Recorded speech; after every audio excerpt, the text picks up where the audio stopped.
So who am I, for starters?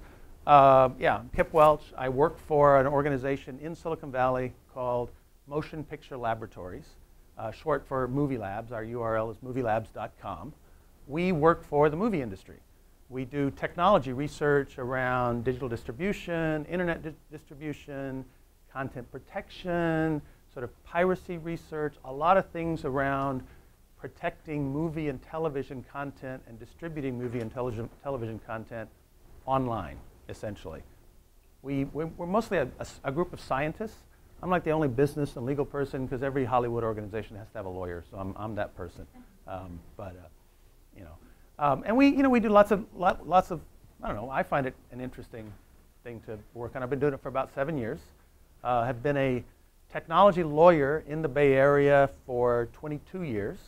Was general counsel of a computer game company in the 90s, then spent 7 years in the in-house legal department at Intel, and now have been working for the kind of technology part of the movie industry for the last 7 years.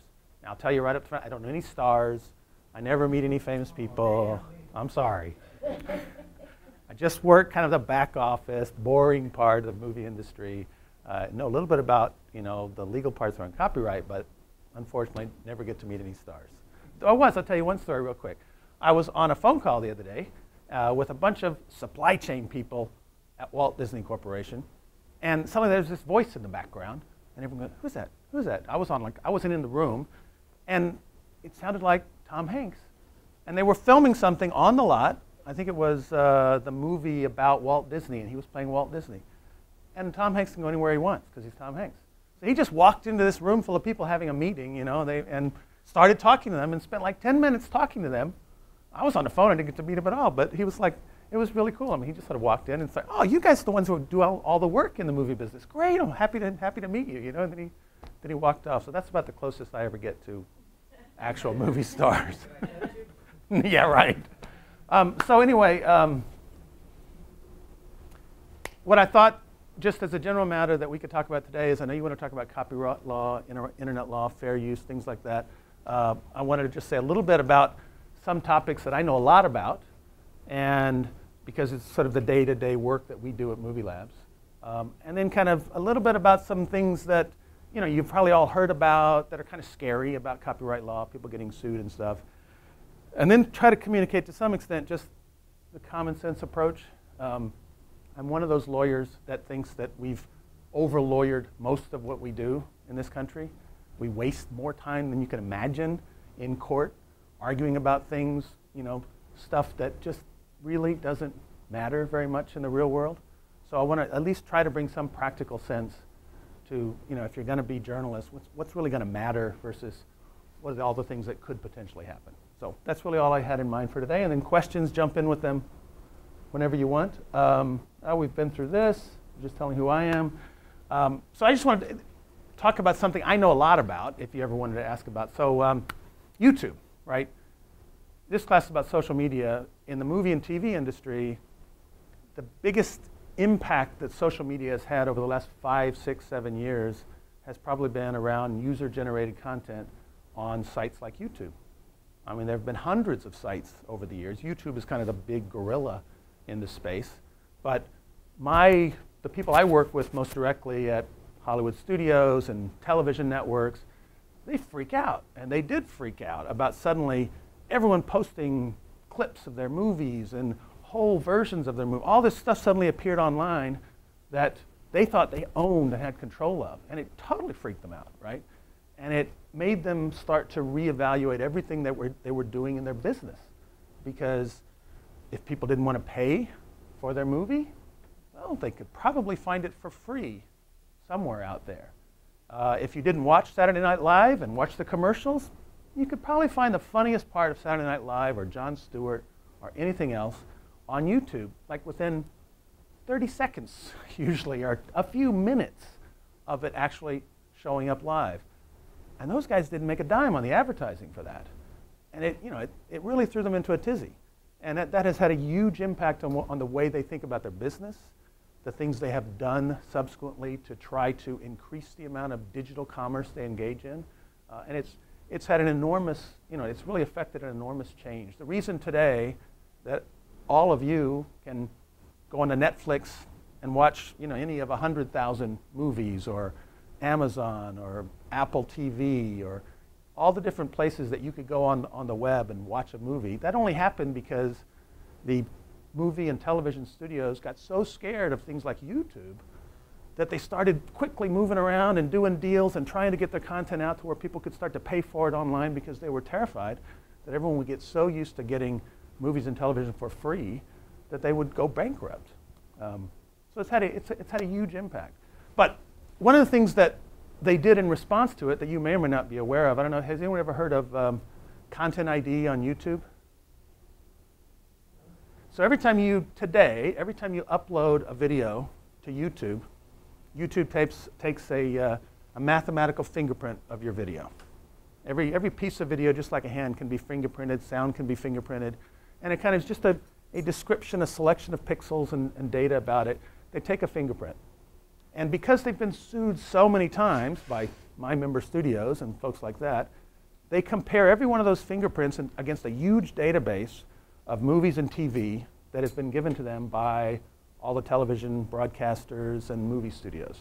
And if they find that the 30-second clip or the 10-minute clip or whatever it is, the fingerprints match, usually they will block the upload. And if you're uploading it, you'll get some sort of an error message and say, this piece of content has been claimed by such and such a content owner. You aren't allowed to post it unless you go through some process to prove that you have permission or stuff like that. And this is a technology that didn't exist 7, 8, 9 years ago. It really just became proven and went into application over the last few years. And most of the major consumer user-generated content sites where you upload either music or video today have one of these applications that fingerprints everything that goes up and tries to see if it's some sort of copyrighted material or not. It's not perfect. It lets some things through. But it actually does a very reasonable job. You're asking basically about fair use.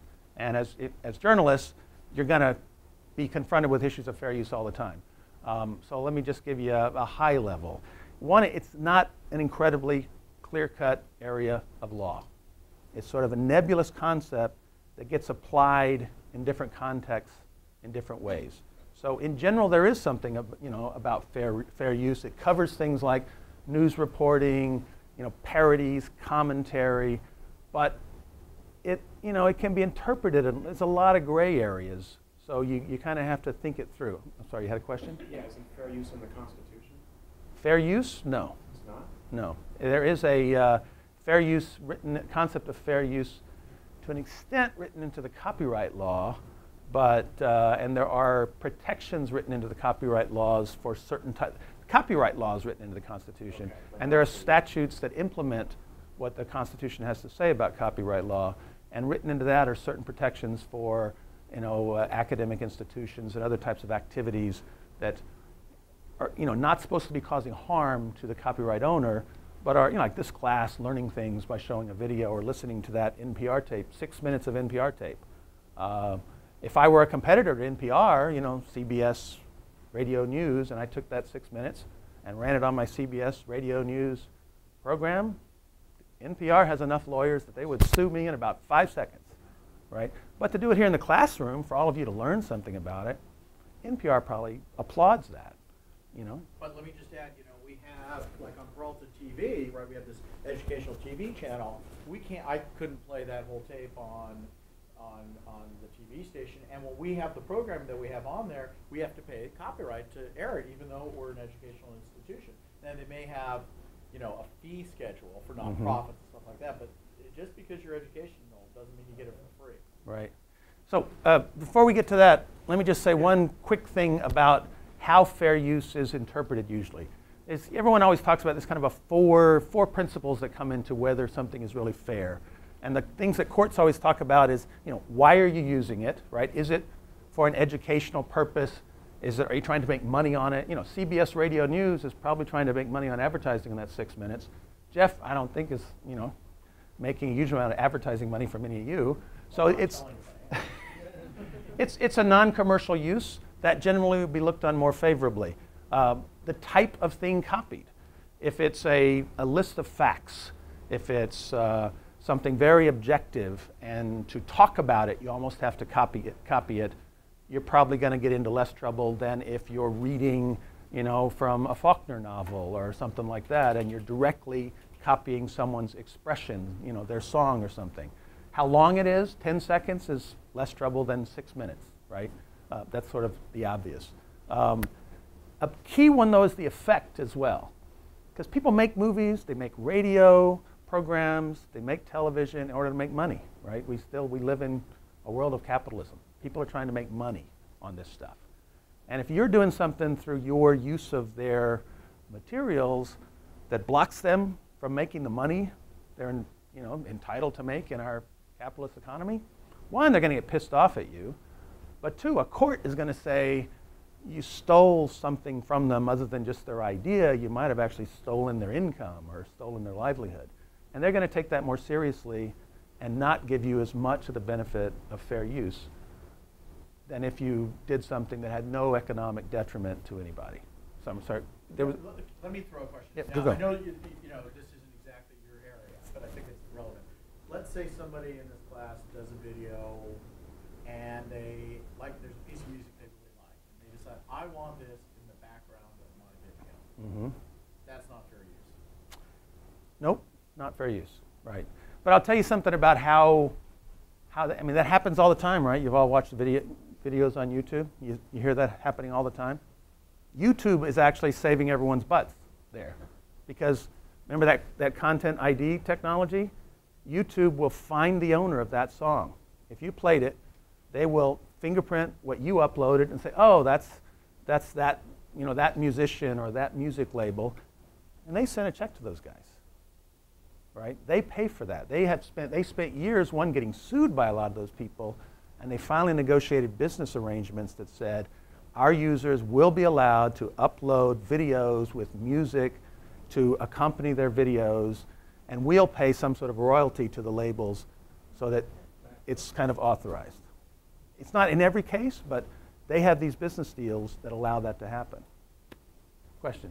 Where does parody fall into? What's that? Parody, where does it fall? There's an old case, the Two Life Crew case with Pretty Woman, right? That they did a parody of the Pretty Woman song. That's probably been 20 years ago now. And they won that case. So there really is a general fair use exception for commentary, right?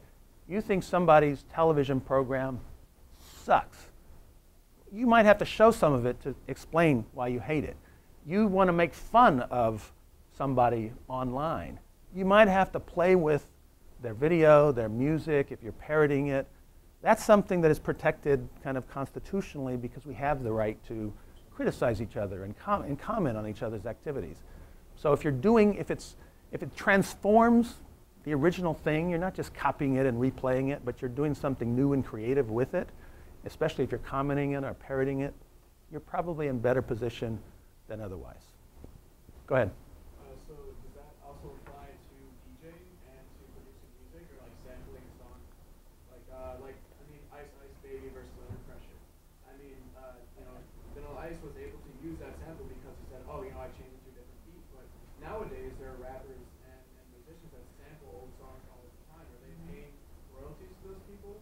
And well, A, are they? And B, if I put my mix or my mashup on YouTube or SoundCloud, and I don't have permission to use that music, can I be sued? Am I breaking the law? So take that one piece at a time. One, royalties usually are exchanged between legitimate artists and music labels that cover things like sampling, arrangements are made, people talk to each other. They're all in the business. They don't piss each other off left and right and sue each other. Thing surprise, Harlem Shake, right? Big thing everyone has been talking about for the last whatever. There are things in court right now over Harlem Shake, right? There are voices, there are things that are sampled in the music, not the videos that it's played to, but the music that are right now being litigated because suddenly there were 44 million views on YouTube. If that thing had gotten 10 views, believe me, no one would have wasted the legal fees to go to court. But 44 million views, give me a break. And that's the original version, right?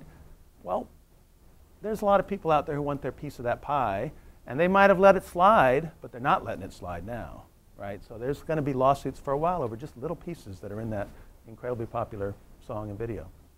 Are you familiar with like the SAG contract? Yes? Okay, so I wanted to ask you where. Well, somewhat, I'll say. Somewhat.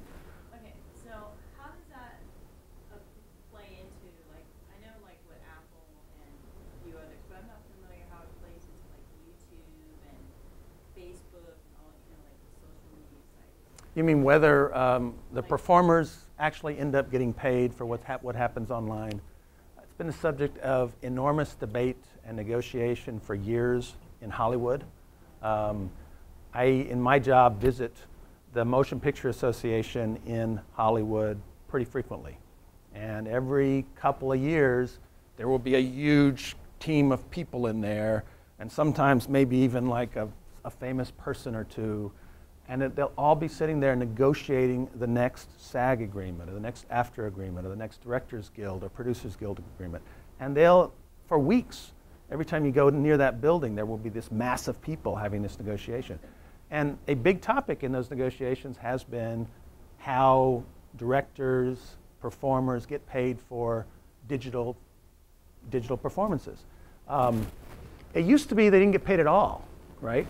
But then there were concomitant restrictions that went on to how those things could be exploited, so that the studios or the television folks didn't really feel comfortable doing a lot of online commerce with television and movies because the terms were nebulous and they were afraid of getting sued and they didn't think they had the clearance to do it. They've gradually gotten more clearances. Now, well, I believe the current provision in all of the guild contracts in Hollywood has a very specific amount of money or percentage that is due for online redistribution. They divide it up into different categories, and there's a fee. It's relatively small today because they're trying to encourage the development of digital distribution. But there is a fee that flows through to performers when they are owed residuals on movies or TV. So I expect it will probably be the subject of another big round of negotiation this year or next year, and the fee will probably go up because more money is being made in all those performances. But that's been a very contentious area for quite a while. Good. The second part of my question before, so let's say, I kind of want to expand on that. Like let's say I have a show, like a DJ for a show, and we charge admission at the door. And in my set, I play songs like Dad Mark or Dead Mouse or whoever else. Can those artists then come to me, or their record labels then come to me and say, hey, you charged money at an event, and even though you creatively altered our music, you still use our music. Like, can they sue me for that? So you've heard of BMI and ASCAP? Yeah. So I had dinner Tuesday night this week with some folks at BMI and ASCAP. But for those that don't know. They are and the acronyms are going to escape me, but they are performing rights organizations whose job it is to monitor public performances of music compositions and make sure that composers and artists get paid.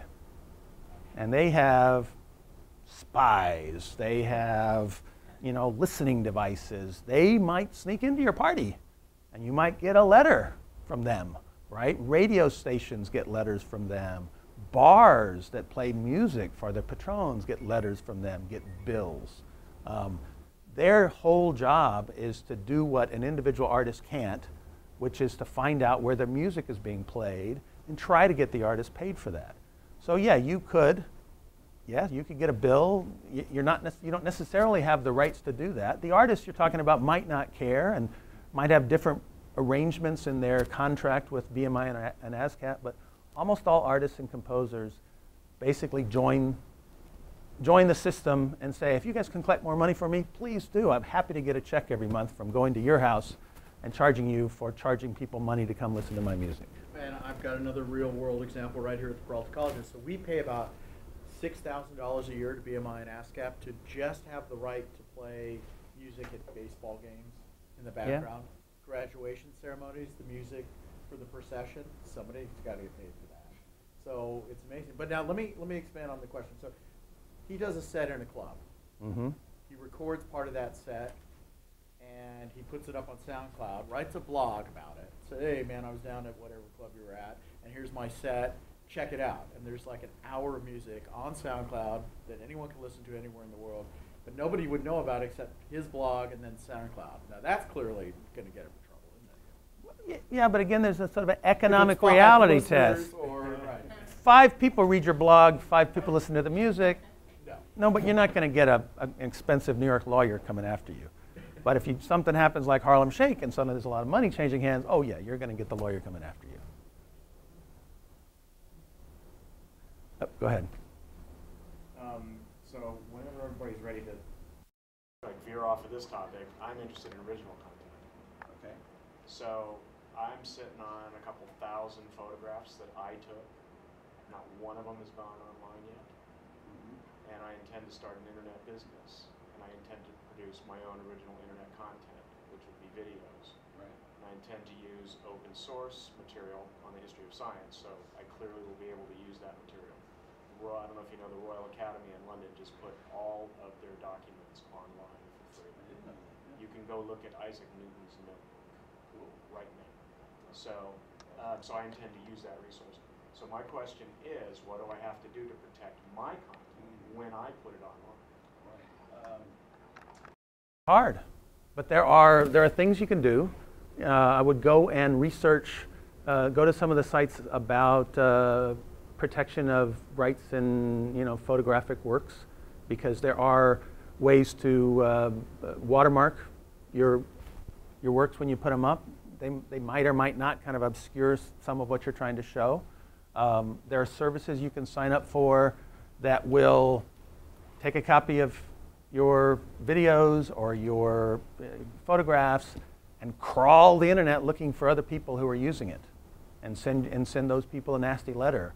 Or you can tell them what you want to do. Maybe you just want them to link back to your site so you get some traffic. So it's hard, because you put a photo up there, they're pretty easy to copy. It's not very hard. So you got to research it and think about it, but you're going to have to be. But there are services. There are services. They're not pay. cheap necessarily, I think, but it probably is paid by volume. It might not be totally unreasonable. Yeah, you can. There's a company called Attributor, TuneSat.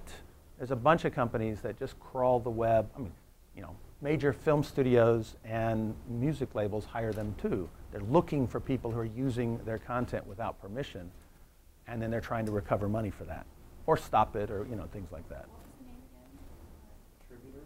Well, there's a company called Attributor. For music, there's a company called TuneSat. And there's a whole bunch of others, but those are just 2 that kind of come to mind. Question?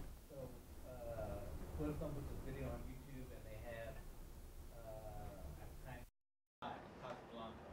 Is there like an age, like a certain amount of years before a copyright just says, well, it's okay now? It's been 100 years and now it's okay to use this and not get sued. There used to be, but about 15 years ago, Mickey Mouse was elected. And Mickey got a special exception put in place for a whole bunch of copyrighted works. So Mickey and Minnie now pretty much run that whole aspect of copyright law.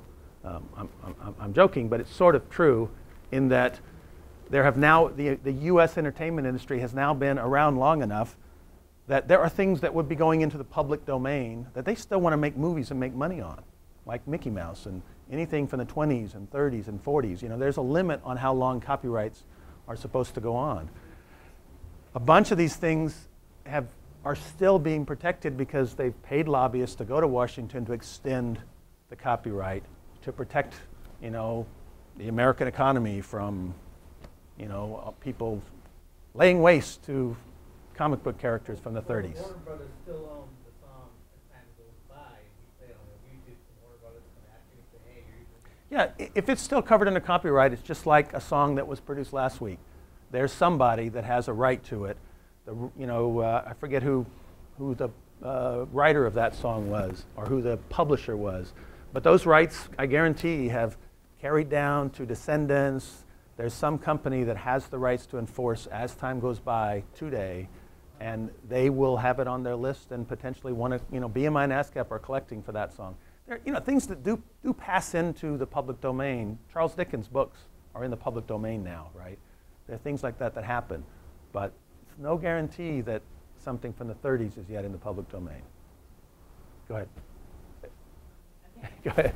So I wanted to ask two questions. Is the copyright, is it still for 74 years or 75 years once you copyright your work? Oh gosh, now you're, see, this is there's a whole bunch of sets of rules that count, sometimes from the death of the original author, sometimes from the publication, and I couldn't quote you chapter and verse about all of that. So the other question is, now that people, like especially reality stars, are building brands, it's kind of gone into like where you have to get a trademark, and so it used to be like you trademark your name or whatever because you were going to get a website. Now it's for a fragrance or a line or a social media.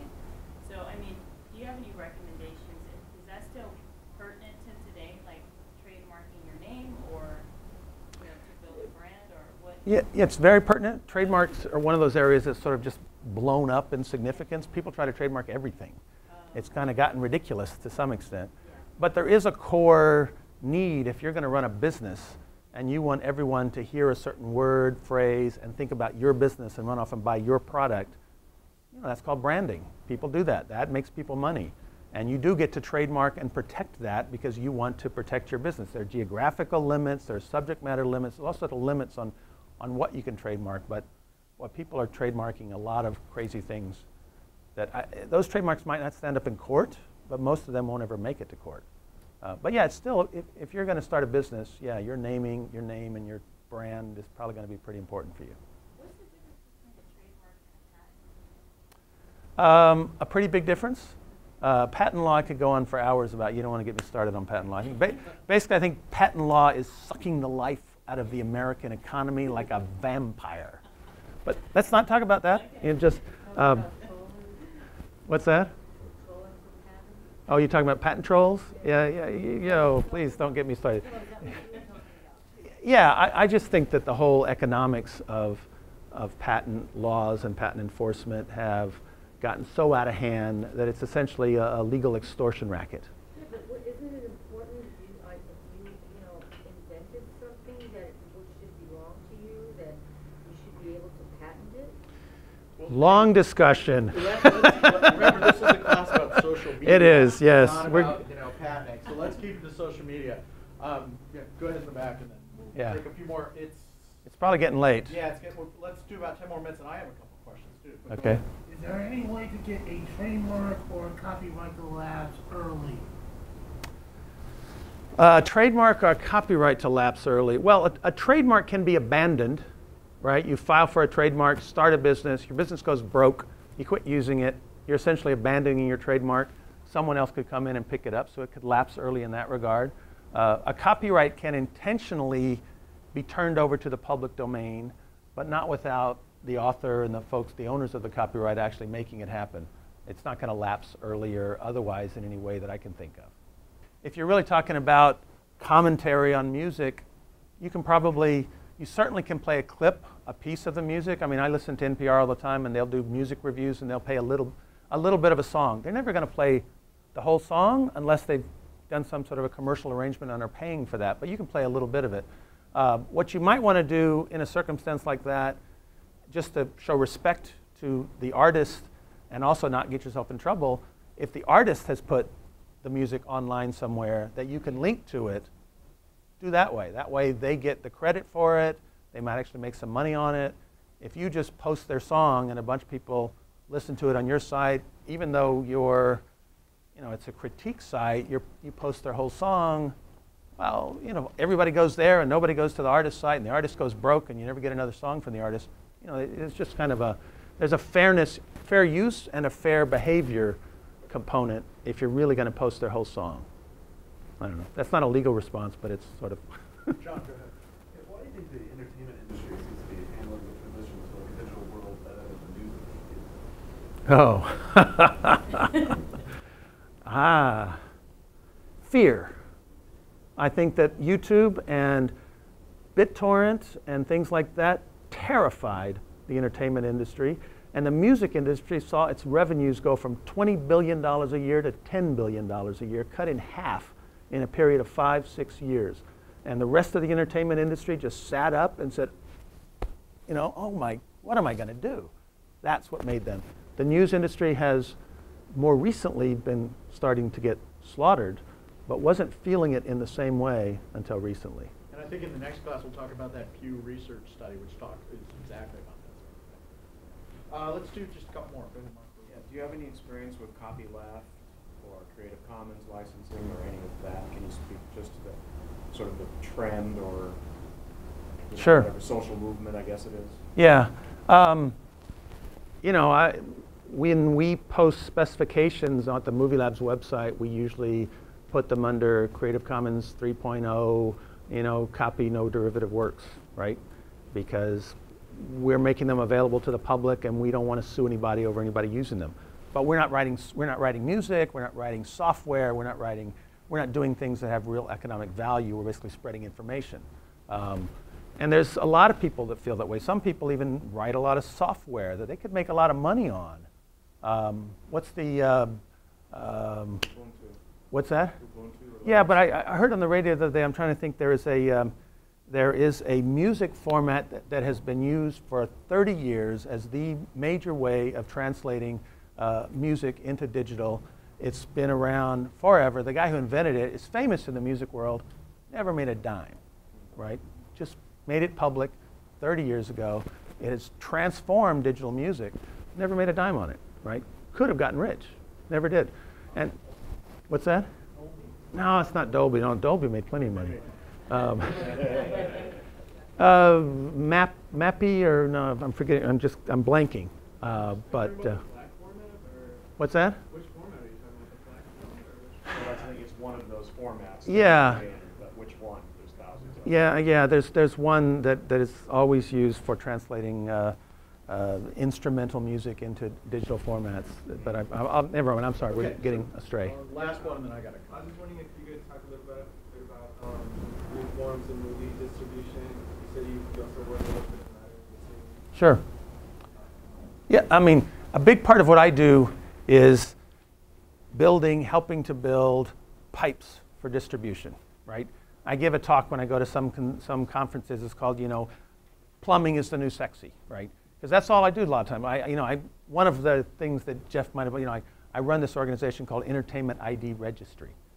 All it is, it's a UPC code for selling digital movies and TV. We all go into retail stores and everything has a barcode and everybody's got a barcode reader. We don't have anything like that exists for online sales of most things, including movies and TV. So we made up one for movies and TV just to make it more efficient to buy things. So there's a whole lot of economic and technological improvement that needs to happen before your ability to purchase, listen, experience movies and TV is really as easy as it should be. Right now it costs a lot more money to get that video to you than it should. And so a lot of what I do in my day job is just try to help make it cheaper in the business back office world to actually put movies and TV into digital distribution, get them into your homes, onto your tablets, your laptops, things like that. Because if it doesn't get cheaper, the studios aren't going to make very much money and they're not going to do very much of it, and you'll get less content. It's just stuff like that. So I had a couple, I don't want to put you on the spot, but a couple of questions that maybe we've grappled with here. There's the whole Instagram thing where they had that policy where if you posted anything, that it became their property and they were going to sell it. Right. And user agreements that we all click when we have a Facebook account. Yep. And what's your take as a lawyer on those? I mean, I know I put you on the spot. But no. Yeah, but they backed down from that on Instagram. Right. Honestly, I would find it hard to believe that any of those user agreements are fundamentally enforceable, right? I think we lawyers have done a disservice to the world by writing most of those agreements. And we ought to come up with a way of creating, 5 bullet points that say the basic things that anybody can read and understand. I don't read those user agreements. I don't read my credit card agreements. 52, but yes. Yeah, right. But, and fundamentally, even if they say, I own your video, I own your photo, let them try. And then hire a big, expensive law firm and sue the hell out of them, because they're not going to win. That would be my advice. They write those things to protect themselves, but they fundamentally, if they try to use them to screw individuals, I'm sorry about my language, but they will find that similar things happen. The courts will rebel. I really don't think most of that stuff is going to stand up. So I think it's BS mostly, which is my response to it. Okay, great. Well, what a high point to end the talk on. Let's give Kip a big round of applause. Thank you. Thank you. Thanks for coming. Now give it up for my dish. This chop. Now give it up for my dish. This chop. Now give it up.